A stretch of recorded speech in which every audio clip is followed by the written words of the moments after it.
जन्म कुंडली का षष्ठ भाव, जिसे रिपु भाव कहा जाता है, वो हमारे जीवन के संघर्षों, रोगों, ऋणों और शत्रुओं का केंद्र है।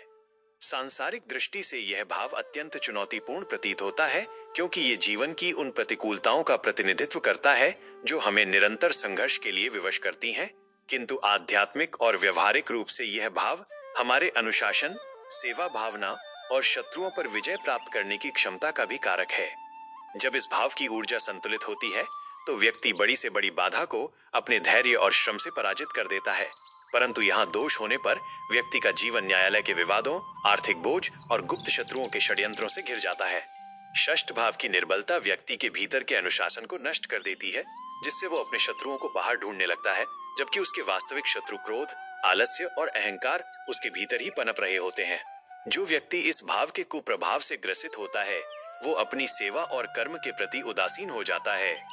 संघर्षों और बाधाओं से पीड़ित जनों को इन प्रश्नों के माध्यम से स्वयं का परीक्षण करना चाहिए। क्या आप अपने जीवन में शत्रुओं का कारण केवल बाहरी परिस्थितियों को मानते हैं, या आपने कभी अपने भीतर के उन विकारों का अवलोकन किया है जो आपके विरोधियों को जन्म देते हैं? क्या आपका जीवन ऋण और आर्थिक बोझ के तले दबा हुआ है, और क्या आपके भीतर उस ऋण से मुक्त होने का दृढ़ संकल्प और अनुशासित योजना विद्यमान है?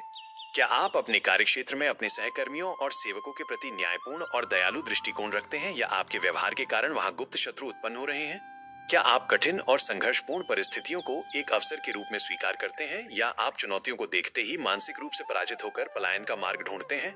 क्या आपका दैनिक जीवन एक निश्चित अनुशासन और सात्विक दिनचर्या में बंधा हुआ है, या आपकी अनियंत्रित जीवन शैली ही आपके रोगों और विवादों की जननी बन चुकी है? मित्रों, षष्ठ भाव का शोधन शस्त्रों से नहीं, बल्कि सेवा और संयम से होता है।